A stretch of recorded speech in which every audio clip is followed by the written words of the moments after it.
नमस्कार, आदाब। मैं हूं आपका दोस्त मारूफ रजा और आप देख रहे हैं मीडिया 24/7। हर बार एक नई और बड़ी खबर के साथ मैं आपके साथ होता हूं। आज भी एक बड़ी खबर के साथ मैं आपके साथ हूं और हर बार कोशिश करता हूं कि उस खबर की तह तक जाऊं। जी हां, मैं याद कर रहा हूं 29 नवंबर का वो दिन, शनिवार का दिन। जी हां, वो शनिवार वाले दिन दिल्ली के झंडेवालान में वो बात हुई जिसकी किसी को उम्मीद नहीं थी। जी हां, बुलडोजर बुलडोजर बुलडोजर हमने हर जगह देखा, खासतौर से उत्तर प्रदेश में देखा, लेकिन किसी ने ये नहीं सोचा था कि वो बुलडोजर दिल्ली तक पहुंचेगा और दिल्ली के उस मंदिर तक पहुंचेगा जो एक अरसे से वहां पर मौजूद है। जी मैं बात कर रहा हूं मंदिर दरगाह बाबा श्री पीर रतननाथ झंडेवालान की, जहां पर बुलडोजर कार्रवाई हुई और ये करके हुई कि ये जो अतिक्रमण है उसको हटाया जा रहा है। क्यों हटाया जा रहा है? अतिक्रमण था, नहीं था, पहले नोटिस दिया था, नहीं दिया था, वहां के सेवादार और वहां के जो जितने अनुयायी हैं उनका क्या कहना है, उन पर क्या बीती और किस तरीके की कार्रवाई हुई और अभी क्या स्थिति बनी है, इन तमाम बातों का खुलासा आज मैं करने जा रहा हूं। और एक खास मेहमान जो कि इस संस्था से, इस दरगाह से जुड़े हुए हैं, वो रूबरू होंगे पूरी वारदात को उस दिन की और अब आने वाली जो जितनी भी कार्रवाई हैं उस पर बात करूंगा कि आखिर वो क्या चाहते हैं, उनकी डिमांड क्या है, आखिर ये कार्रवाई हुई तो क्यों हुई। आइए मैं आपको मिलाता हूं। लखनऊ से आए और इस वक्त दिल्ली में मौजूद हैं। वो क्यों आए इसकी वजह भी मैं आपसे जानूंगा। तो मेरे साथ मौजूद है मनीष सानी, जो कि तहजीब के शहर लखनऊ से आए हैं। दिल्ली क्यों आए हैं पूछ लेते हैं उनसे खुद ही। मनीष जी, आपका स्वागत है मीडिया 24/7 में। धन्यवाद। इस ठंड के मौसम में सब लोग घरों में बैठे हैं, रजाइयों में बैठे हैं, ऐसी क्या वजह रही आपको कि आप लखनऊ छोड़ करके दिल्ली आपको आना पड़ा? दिल्ली आने का कारण हमारे गुरु महाराज जी का स्थान है जी। झंडेवालान में, सिद्ध बाबा रतननाथ जी का। हमारी पीढ़ियों से, हमारे बाप दादों के जमाने से गुरु हैं वो हमारे जी। और उनके आज 31वें स्वरूप हमारी इस समय गादी पर नशीन है। ये बाबा सिद्ध रतननाथ जी गोरखनाथ जी के शिष्य हुए, परम शिष्य हुए। गोरखनाथ जी भगवान शंकर के अंश बोले जाते हैं। ठीक है। और इस पिछली 29 तारीख को, 29 नवंबर को जी। हमारा सन 48 से मंदिर दरगाह बाबा पीर रतननाथ जी का झंडेवालान में स्थित है। लंगर प्रसाद चल रहा है, भजन कीर्तन चल रहा है, आने जाने वाले लोगों को वहां भोजन भजन कराया जाता है। जी। अचानक 29 तारीख को डीडी और एमसीडी के तमाम अधिकारी और तमाम पुलिस फोर्स मंदिर को चारों तरफ से घेर लिया।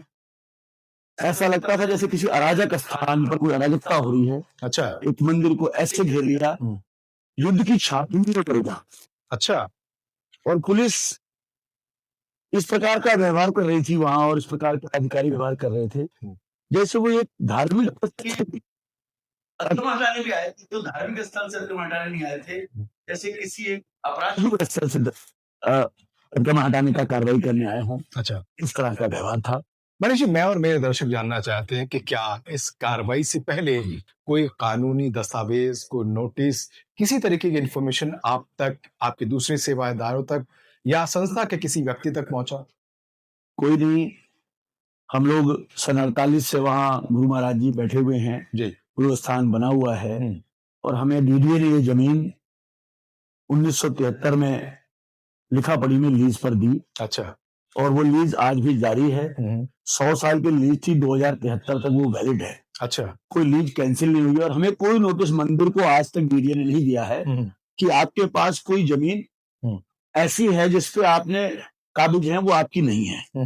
कुछ जमीन आगे के हिस्से में जहां हमारे सेवादार रहते थे जी, उनकी जमीन पे जरूर नोटिस उन लोगों को आया जो लोग रहते थे और उनको ये कहा गया कि जमीन खाली कर दी जाए।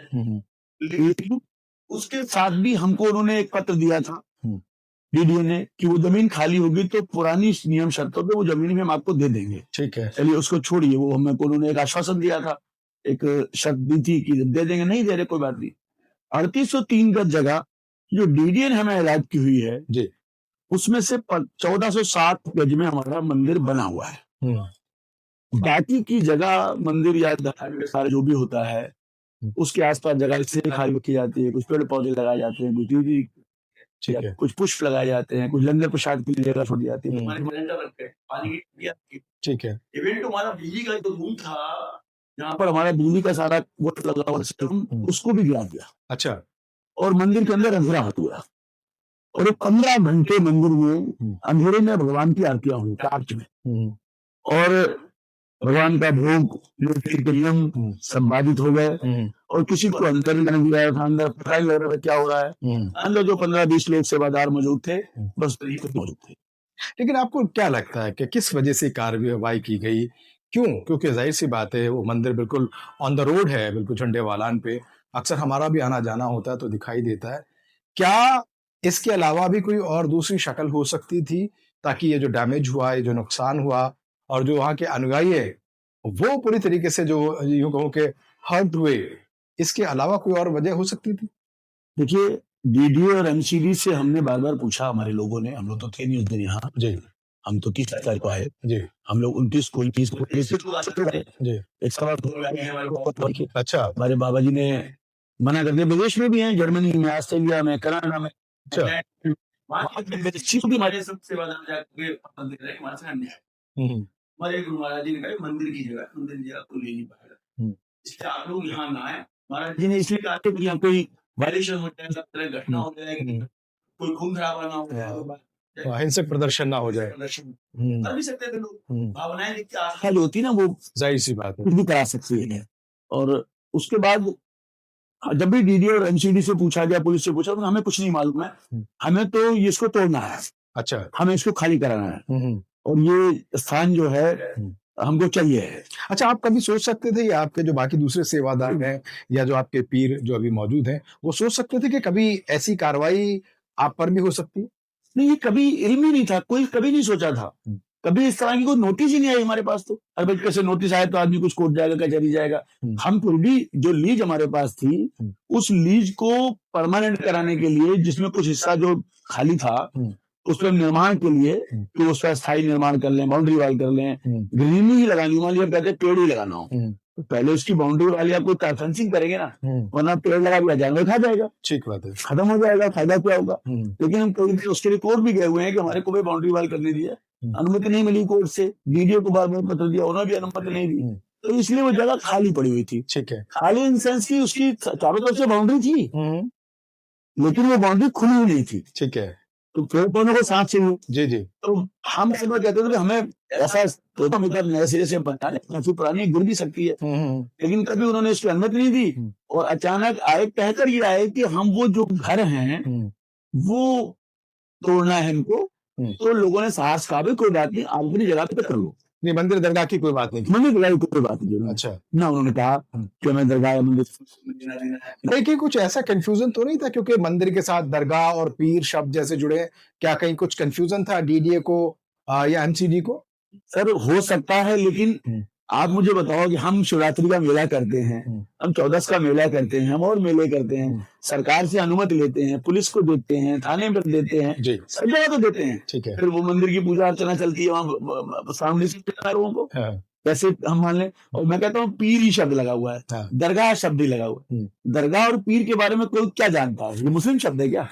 जी, उर्दू की भाषा आई 1200 साल पहले, ठीक है, ये उर्दू का शब्द नहीं है, नहीं है। दरगाह और पीर का शब्द, हमारे पीर जी तो 1400 साल पहले हुए जी, तो उर्दू शब्द थी, उर्दू भाषा नहीं थी, ठीक है। तो फिर दरगाह और उर्दू में कैसे आप मिलावट कर रहे हो? ये तो मतलब अधिकारियों को कहने के लिए कोई अगर अपना बचाव करना है कह सकते हैं। पीर शब्द हमें, जब काबुल के अंदर जो स्थान आज भी चल रहा है, अब उसकी डिटेल में आपको बाद में बताऊंगा, काबुल में जो स्थान चल रहा है वो बाबा पीर अतरनाथ जी के नाम से चल रहा है, ठीक है। उनके आगे पीर इसलिए लगा कि पीर और गुरु एक ही शब्द है, उसमें पश्तो भाषा बोली जाती थी, जी जी, उर्दू शब्द नहीं था, ये अरबी और पश्तो भाषा का शब्द है पीर।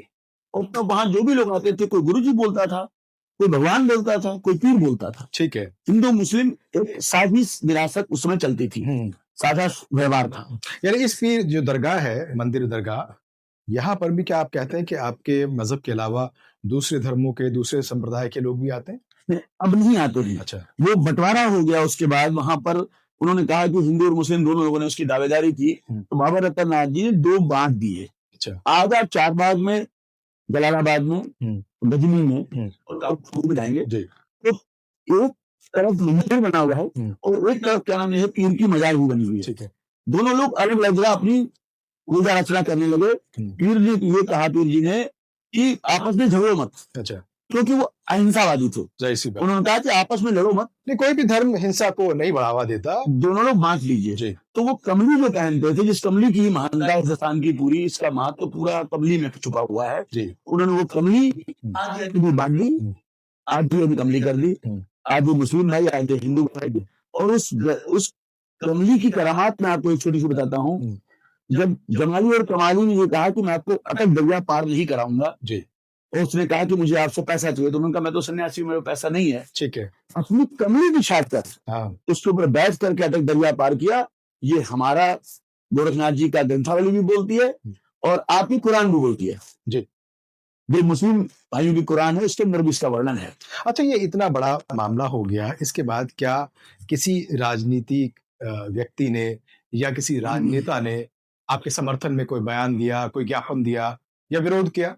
नहीं, हमारे इस कार्यक्रम से पहले ही बाबा गोरखनाथ जी के गोरक्ष पीठाधीश्वर उत्तर प्रदेश के मुख्यमंत्री योगी आदित्यनाथ जी ने कहा था कि आस्था मठ हमारा, जिसको दरगाह के नाम से जाना जाता है, काबुल में भी है, दिल्ली के झंडेवाला में भी है। ठीक है, और उसके बावजूद भी ये कार्रवाई हुई, हमको तो और प्रसन्नता थी। जब तो हमारे सरकार के ही नुमाइंदों ने बोला है, हमारे आप बिल्कुल आश्वस्त थे कि हमारे साथ कुछ नहीं वैसा होने वाला है, और क्योंकि मठ है भी की वंशावली है ना। गोरखनाथ जी ने 9 नाथ बनाए, जो नाथों में से क्या नाम, एक सिद्ध रतन नाथ है, और सिद्ध रतनाथ को बोला गया।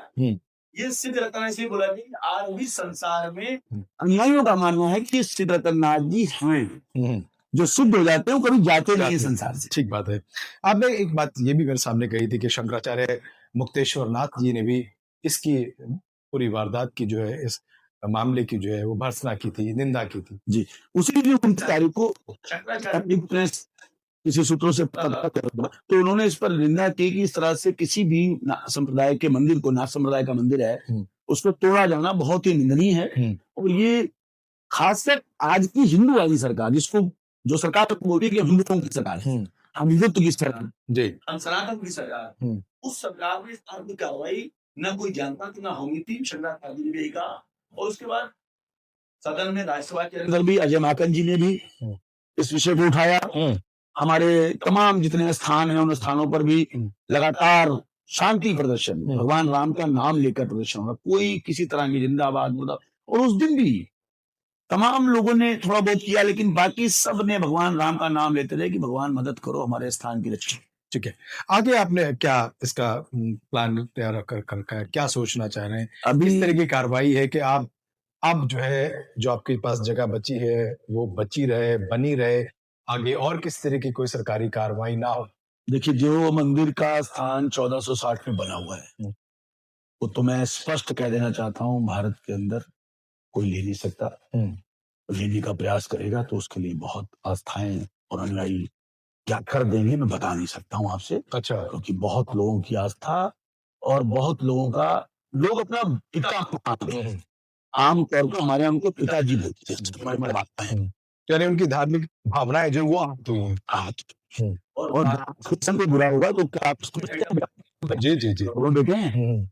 ऐसा तो संभव नहीं है, लेकिन अगर कुछ होता है, उससे पहले हमने कोर्ट भी चले गए हैं जी। 4 तारीख को हमारी तारीख लग गई थी, कोर्ट ने हमारी सुनाई की। हमें पूरा भरोसा है कि न्यायालय हमारे से न्याय करेगा, और न्यायालय ने बहुत से लोगों से न्याय किया है, सरकारों और अधिकारियों के खिलाफ भी न्याय किया है। और हमारी 22 तारीख को फिर तारीख लगी हुई है जी, और हमें पूरा वो है कि हमारी एक्सेस खोली जाएगी, हमारे दरवाजे खोले जाएंगे जो बंद हो गए हैं। अच्छा मनीष जी, एक सवाल और मैं भी जानना चाहता हूँ, दर्शक भी जानना चाहते हैं कि क्या इस पूरे मामले को लेकर के आप दिल्ली के एलजी या दिल्ली के जो मुख्यमंत्री है उन तक पहुंचे, या किसी और दिल्ली के मेंबर ऑफ पार्लियामेंट के पास गए ताकि वो आपकी मदद के लिए आ गया? सुषमा बांसुरी स्वराज जी के यहाँ गए थे, उनको हमने भी बात भी कही है, और बाकी जगह हमने पत्र के माध्यम से अपनी बात पहुंचा पाए हैं। अभी हमने सब जगह अपनी अर्जी लगाई हुई है, कहीं से भी पार्लियामेंट के अंदर अभी हमें बुलाया नहीं किया है, हमने सब जगह अपने पत्र पहुंचा दिए। और मेरा मानना है कि आज सुबह एक दिन में अभी तक जी लगभग 2000 के आसपास माननीय प्रधानमंत्री जी को, माननीय गृह मंत्री जी को, माननीय उत्तर प्रदेश के मुख्यमंत्री जी को, और माननीय दिल्ली के मुख्यमंत्री महोदय तक 1000 मेल 2000 मेल जा चुकी हैं। अच्छा, हमारे अनुनय विनय की, करुणा की। जवाब आया कैसे? अभी कोई जवाब नहीं आया है जी। हम प्रतीक्षा में हैं कि कोई हमें बुलाएगा, बात करेगा। हमने सनातन धर्म की रक्षा के लिए जो राष्ट्रीय स्वयंसेवक संघ बना है जी। वहां के भी बड़े लोगों तक पहुंचाइए, आदरणीय मोहन भागवत जी तक पहुंचाइए, गोपाल जी तक बात अपनी पहुंचाइए, लेकिन अभी हमें कहीं से भी बुलावा नहीं आया। जंतर मंतर पर आप क्यों एकत्रित हो रहे हैं? किस तरीके का एजिटेशन करेंगे? किस तरीके की आपको परमिशन मिली है? और अगर वहां पर आपकी बात नहीं बनती है तो फिर आगे क्या करेंगे? देखिए, हमने बहुत जगह जब अपना निवेदन भेजा और कहीं से भी हमें बुलावा नहीं आया और हमारी बात को सुनने के लिए कोई तैयार नहीं हुआ, तो जंतर मंतर एक स्थान ऐसा सरकार ने तय किया है, लोकतंत्र के अंदर अपनी बात वहां जाकर रख सकते हैं। ठीक है। तो हमने वहां का रास्ता अपनाया और हमने कल की तिथि तय की है और 200-300 लोगों को अनुमति मिली है। आप जानते हैं वहां अनुमति कम लोगों की मिलती है। 250-300 लोग जाएंगे, 2 घंटे भगवान राम का वहां जाप करेंगे और अपना जो हमारा निवेदन है वो वहां मौजूद अधिकारियों को देंगे और उसके बाद हमारा 22 तारीख को न्यायालय में भी है और इसके बाद कोई सुनाई नहीं होती है तो फिर सारी जितना हमारा पुलिस है वहां से प्रमुख लोगों को महाराज जी जो निर्णय महाराज करेंगे, हमारे केवल जो लड़ने को महाराज में चलता है और किस तरह का आडम्बर नहीं है, इस तरह की कोई बोले नहीं है।